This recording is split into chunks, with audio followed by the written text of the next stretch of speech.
Hello मेरे प्यारे साथियों, नमस्कार। स्वागत है आप सभी का आपके अपना प्यारा सा YouTube channel Vidya Vihar science coaching में। तो कैसे आप सभी लोग? आशा करता हूं कि सभी लोग ठीक होंगे। सो प्लीज हंसते रहिए, मुस्कुराते रहिए और खूब मन लगाकर पढ़ाई करते रहिए।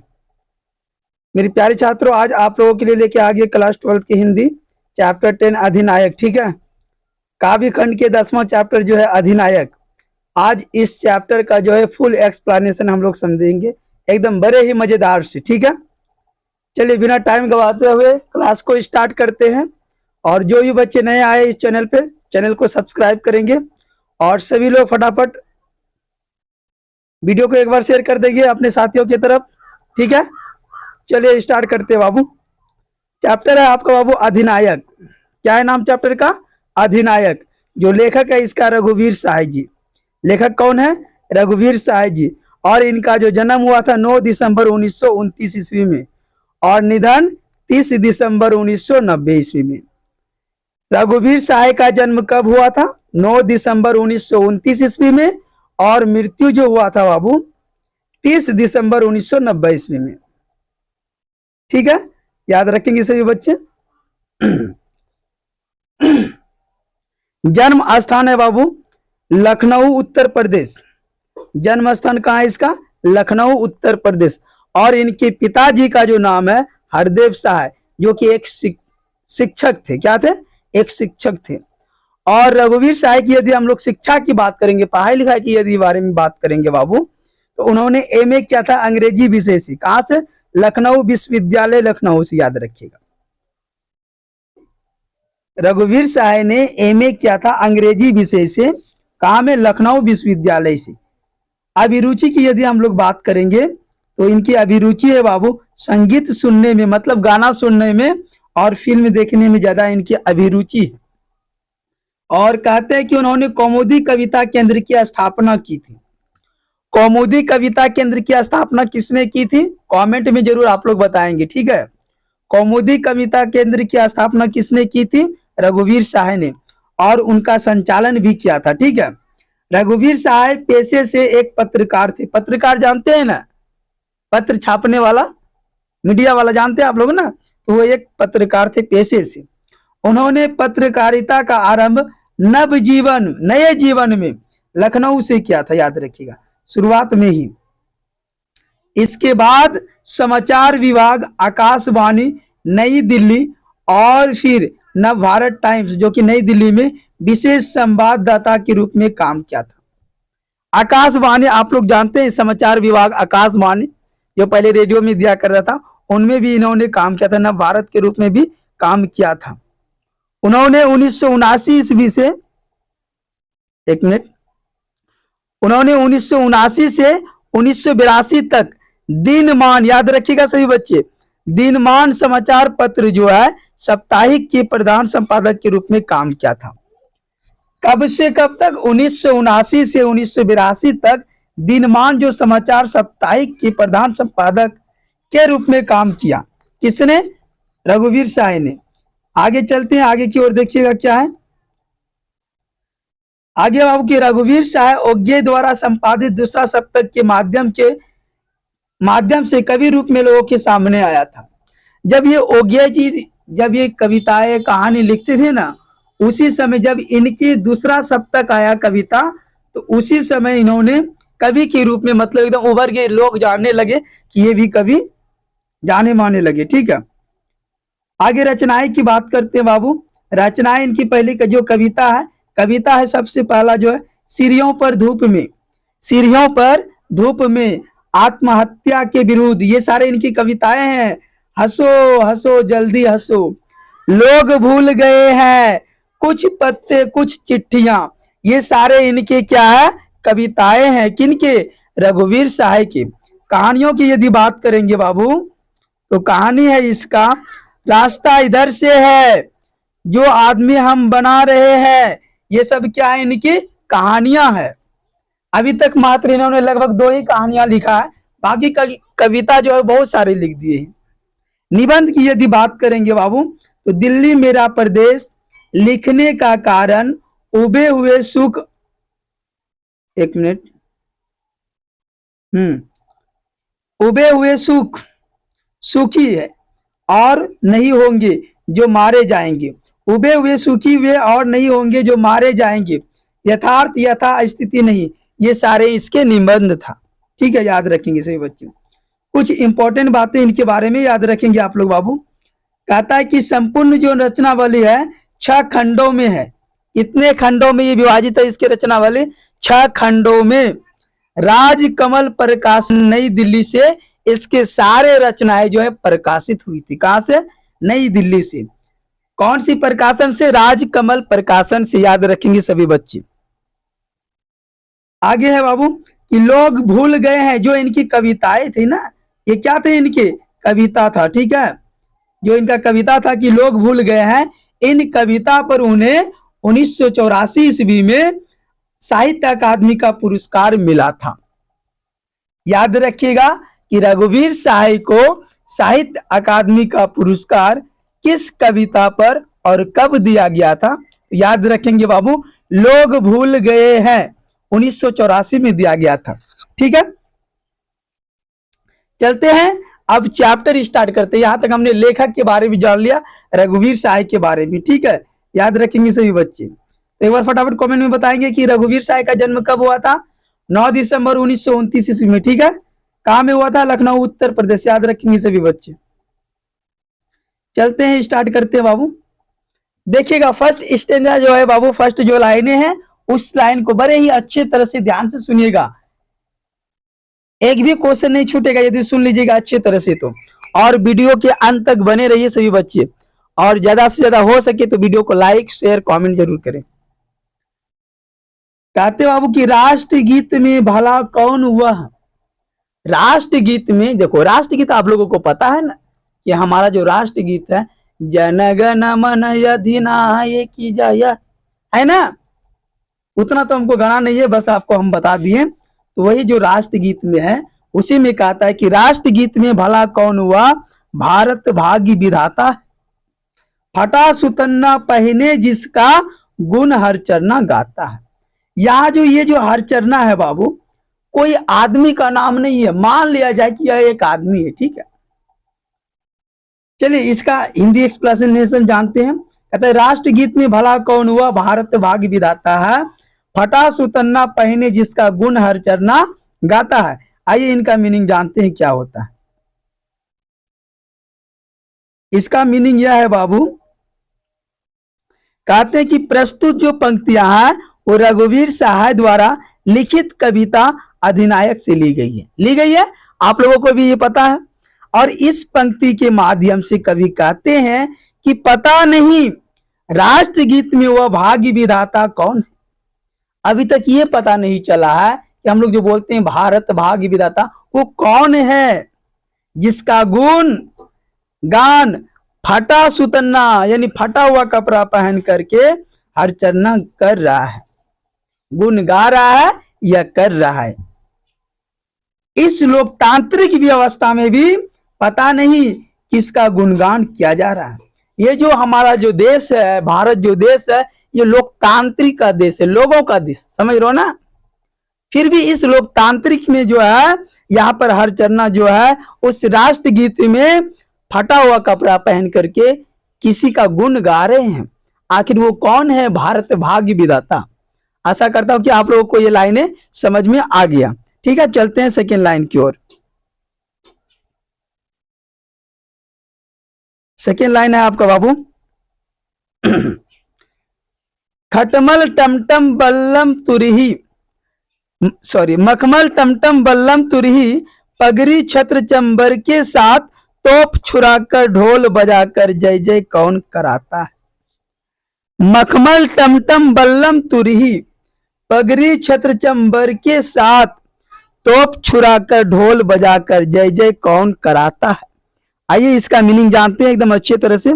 हम आप लोगों के लिए लिख के एकदम रखे हुए हैं बाबू, ताकि अच्छे तरह से आप लोगों को समझा पाए। ठीक है, कवि कहते हैं कि मखमल की वस्त्र धारण किए हुए, मखमल के जो वस्त्र है वो धारण किए हुए हैं। कौन धारण किए हुए हैं?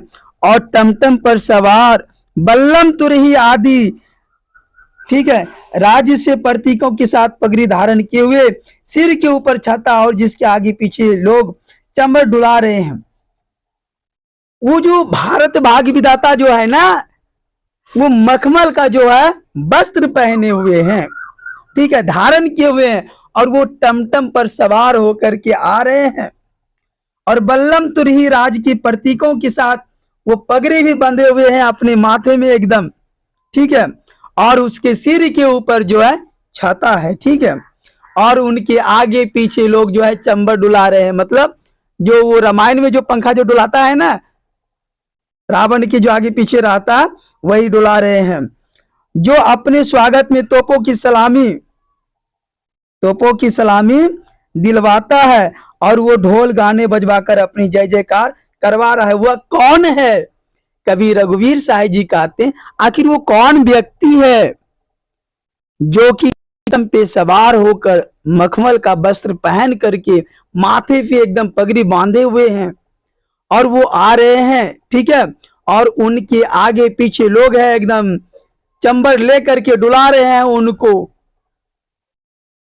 ठीक है, चंबर डुला रहे हैं, और तोपों की अपने स्वागत के लिए जो है तोपों की सलामी दिलवाता है, और वो ढोल गाने बजवाकर अपनी जय जय करवा रहा है। वह कौन है? कौन ऐसा वो व्यक्ति है जो अपना जय जयकार करवा रहा है? ठीक है, समझ में आ गई ये भी लाइन है। अगला लाइन है बाबू, कहता है पूरब पश्चिम से आते हैं, पूरब पश्चिम से आते हैं नंगे बूचे नर कंकाल, सिंहासन पर बैठा उनके तमगे कौन लगाता है।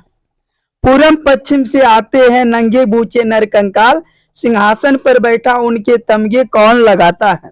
आइए इनके भी जानते हैं हिंदी अर्थ बहुत ही अच्छे तरह से।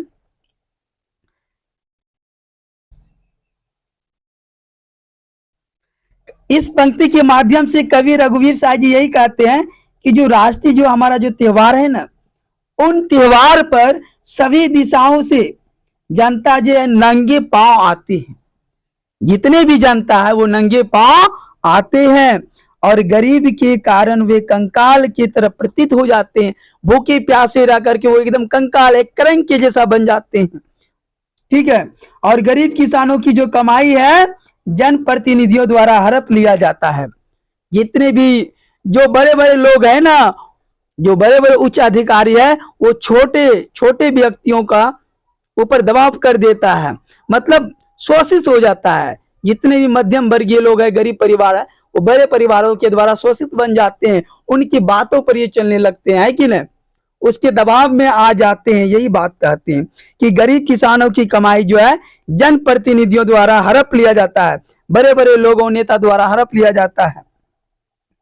कभी पूछते हैं कि आखिर ये तमगे लगवाने वाला कौन है? वह आखिर ये तमगे लगवाने वाला कौन है जो कि ऐसा काम करवा रहा है? समझ में आ रहा है? प्लीज वीडियो को ज्यादा से ज्यादा लाइक और शेयर करेंगे। नेक्स्ट है बाबू, कि कौन कौन वह जनगण मन, कौन कौन वह जनगण मन, अधिनायक वह महाबली, डरा हुआ मन बेमन जिसका बाजा रोज बजाता है। आखिर हम लोग जो राष्ट्रगान जो गाते हैं उनमें जनगण मन हम लोग बोलते हैं ना, आखिर ये कौन कौन है? आइए जानते हैं। और वह अधिनायक वह महाबली, डरा हुआ मन बेमन जिसका बाजा रोज बजाता है।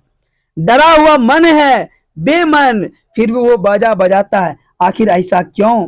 आइए जानते हैं बाबू इस पंक्ति के माध्यम से बड़े ही अच्छे तरह से, ठीक है। कवि जी कहते हैं इस पंक्ति के माध्यम से कि इस लोकतांत्रिक देश में वह महाबली कौन है। ये जो हमारा देश है लोकतांत्रिक देश है, और ऐसे लोकतांत्रिक देश में वह महाबली कौन है जो गरीब और मध्यम वर्गीयों के लोगों के मन पर अपना अधिकार जमा रहा है, जो गरीब और मध्यम वर्गीय लोगों के मन पर अपना अधिकार जमा रहा है। लोग ना चाहते हुए भी विवश मन से उनका गुणगान कर रहे हैं। लोगों को डराया जा रहा है, ठीक है, दबाव उस पर बनाया जा रहा है, तब जाके वो उनका गुणगान करते हैं कि नहीं? वह महाबली कौन है? यही कवि रघुवीर साहब जी पूछते हैं, ठीक है। चलिए नेक्स्ट क्वेश्चन की ओर चलते हैं बाबू। एक्सप्लेनेशन आपका खत्म हो गया बाबू, ठीक है। अब आइए क्वेश्चन आंसर पे। जैसा कि आपने थंबनेल में देखा, बिल्कुल वैसे ही ठीक आप लोगों के सामने मिल रहा है बाबू। प्लीज वीडियो को एकदम लाइक करेंगे, एक बार कमेंट में जरूर बताएंगे आप लोग की वीडियो कैसा लगा। ठीक है, पाठ का प्रश्न उत्तर जानते हैं, थोड़ा बड़ा कर लेते हैं क्या। चलिए जी, एकदम ध्यान से देखिएगा। पाठ का जो प्रश्न उत्तर है, कहता हरचरना कौन है, उसकी क्या पहचान है। हरचरना कौन है, उसकी क्या पहचान है। हमने आपको बताया था कि हरचरना जो है, कहता हरचरना किसी विशेष आदमी का नाम नहीं है। हरचरना किसी विशेष आदमी का नाम नहीं है, वह गरीब, पीड़ित, शोषित, मध्यम वर्गीय जनता का प्रतीक है। हरचरना जो है गरीब है, पीड़ित है, शोषित है, मध्यम वर्गीय है, जनता का प्रतीक है, जिसे अपनी इच्छा के अनुसार नहीं बल्कि शासक वर्ग के इच्छा अनुसार काम करना पड़ता है। जिसे अपनी इच्छा के अनुसार नहीं बल्कि शासक वर्ग के इच्छा अनुसार काम करना पड़ता है। और क्या कहता है जी, पहचान। आइए इसके पहचान के बारे में जानते हैं। ठीक है, पहचान है उसका कि उसके शरीर पर फटे पुराने कपड़े हैं, वह पीड़ित तथा शोषित है। कौन? हरचरना। वो शासक के वर्ग की इच्छा अनुसार काम करता है। जो बड़े बड़े जो लोग थे ना, उसके अनुसार काम करता है, अपने इच्छा के अनुसार नहीं। ठीक है, दबाव के कारण। नेक्स्ट है बाबू 2 नंबर क्वेश्चन, कि हरचरना हरिचरण का तद्भव रूप है। हरचरना जो है हरिचरण का तद्भव रूप है। कवि ने कविता में हरचरना को रखा है, हरिचरण को नहीं। क्यों? ऐसा क्यों? हरचरना हरिचरण का तद्भव रूप है, कवि ने कविता में हरचरना को रखा है, हरिचरण को नहीं। क्यों? आइए जानते हैं क्या कहते हैं कवि रघुवीर साई जी।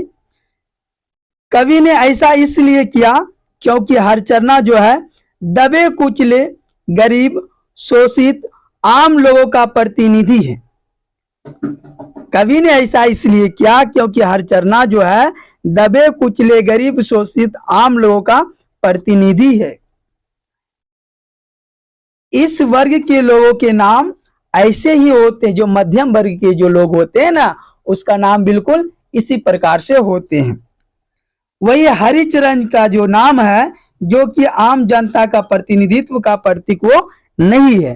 ठीक है, याद रखेंगे। नेक्स्ट क्वेश्चन है बाबू, क्वेश्चन नंबर 3 नंबर क्वेश्चन है आपका, अधिनायक कौन है। अधिनायक कौन है, उसकी क्या पहचान है। आइए अधिनायक के बारे में जान लेते हैं। कहता अधिनायक शासक वर्ग का विशेष व्यक्ति है। अधिनायक जो है शासक वर्ग का विशेष व्यक्ति है, एक खास व्यक्ति है, जो अपनी इच्छा को, अपनी मन को कभी दबा नहीं पाता है। वह मध्यम वर्गीय से अपनी इच्छा पूरा करवाता है। जो मध्यम वर्ग के जो लोग हैं, उनसे अपनी सारी इच्छा को पूरा करवाता है। जैसे इसको खाना बनवाना हो तो दूसरों से बनवाएगा, हर काम दूसरों से ये करवाते थे, दबाव में करवा आकर के। ठीक है, इसकी जो पहचान है बाबू, पहचान, वह राजसी ठाट बाट में रहता है। कौन? अधिनायक। वह राजसी बड़े बड़े घर में, समझ रहे हो ना, राजा के जैसा घर में ठाट बाट में रहता है।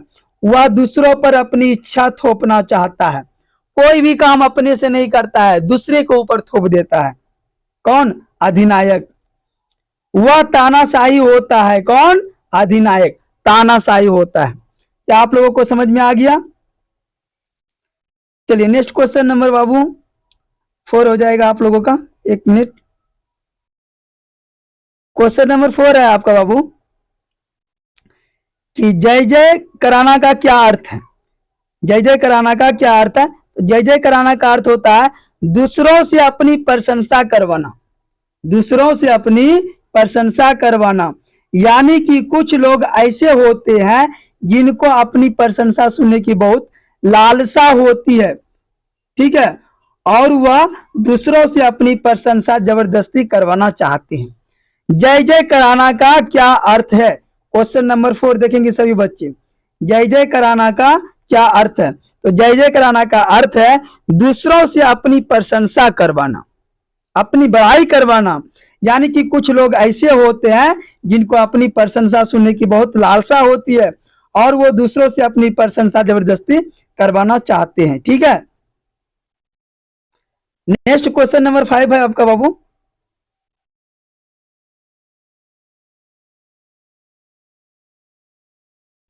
क्वेश्चन नंबर 5 है आपका, देखिए क्वेश्चन नंबर 5 है आपका बाबू कि डरा हुआ मन बेमन जिसका बाजा रोज बजाता है। यहाँ बेमन का क्या अर्थ है? यहाँ बेमन का क्या अर्थ है? यहाँ बेमन का अर्थ है बिना मन के अर्थात बिना इच्छा के विरुद्ध। एक आम आदमी आजादी के बाद भी वही जीवन जी रहा है। एक आम आदमी, हमने पहले पढ़ा दिया, एक बार देख लीजिएगा आप लोग। यहां बेमन का अर्थ है बिना मन के अर्थात इच्छा के विरुद्ध। एक आम आदमी आजादी के बाद वही जीवन जी रहा है जैसा वह आजादी के पहले जीता था। जैसे लोगों का गुलाम होता था ना, बिल्कुल आज भी उसी प्रकार से ये जी रहा है। यहां तक कि उसकी जरूरतें भी पूरी नहीं हो पा रही है, जो उनकी जरूरत हो है वो भी पूरा नहीं हो पा रहा है। वह अपने सामने ठाट बाट में बैठे सत्ता वर्ग के लोगों का गुणगान करना नहीं चाहता है, नहीं चाहता वो बड़े बड़े लोगों का गुणगान करना, फिर भी उसे अपने मन के विरुद्ध करना ही पड़ता है। ठीक है, समझ में आ गया। नेक्स्ट क्वेश्चन देखो, क्वेश्चन नंबर 6 नंबर क्वेश्चन देखो सभी बच्चे। ठीक है बाबू, 6 नंबर क्वेश्चन है कि हरचरना अधिनायक के गुण क्यों गाता है, उसके डर के क्या कारण है। ठीक है, तो हरचरना जो है बाबू, हरचरना अधिनायक के गुण इसलिए गाता है क्योंकि अधिनायक जो है सत्ता वर्ग का अत्यंत बलशाली व्यक्ति होता है। अब देखिए जो बड़े लोग हैं और जो छोटे लोग हैं, यदि छोटे लोग बड़े लोग का बाय नहीं करेंगे तो हो सकता है कि आपको मारा पीटा जा सके, है कि नहीं? बिल्कुल। इसलिए जो हरचरना, जो एक अनुमान से जो नाम बताया गया हरचरना, इसलिए वो अधिनायक के गुण इसलिए गाता है क्योंकि अधिनायक जो है सत्ता वर्ग का अत्यंत बलशाली ताकतवर है व्यक्ति है। वह मध्यम वर्गीय जनता का अहित कर सकता है। वो कभी भी मध्यम वर्ग की जो जनता है उसको कभी भी वो खत्म कर सकता है। डर के कारण यह है कि हरचरना, जो हरचरना है वह अपनी आवश्यकता की पूर्ति न होने के कारण एक तो पहले से ही कमजोर है। कौन? हरचरना। और ये सोचता अगर वो फिर और कुछ कर दे हमको, तो वह अधिनायक से आशा लगाए रहता है कि शायद उसकी आवश्यकताओं की पूर्ति हो जाए। वैसे भी हरचरना जैसे आम आदमी को हर समय अपनी जान का भय बना रहता है। वह अधिनायक से आशा लगाए रहता है हरचरना जी कि शायद उसकी आवश्यकता की पूर्ति हो जाए। अब हमको ये नहीं बुलाए कभी। वैसे भी हरचरना जैसे आम आदमी को हर समय अपनी जान का भय बना रहता है। ठीक है, ठीक है बाबू, आज की क्लास में बस इतना तक ही। प्लीज वीडियो को ज्यादा से ज्यादा शेयर कर देंगे सभी बच्चे और चैनल को सब्सक्राइब जरूर करेंगे। आप लोग चैनल को सब्सक्राइब नहीं करते हैं, प्लीज सभी बच्चे कर देंगे एक बार।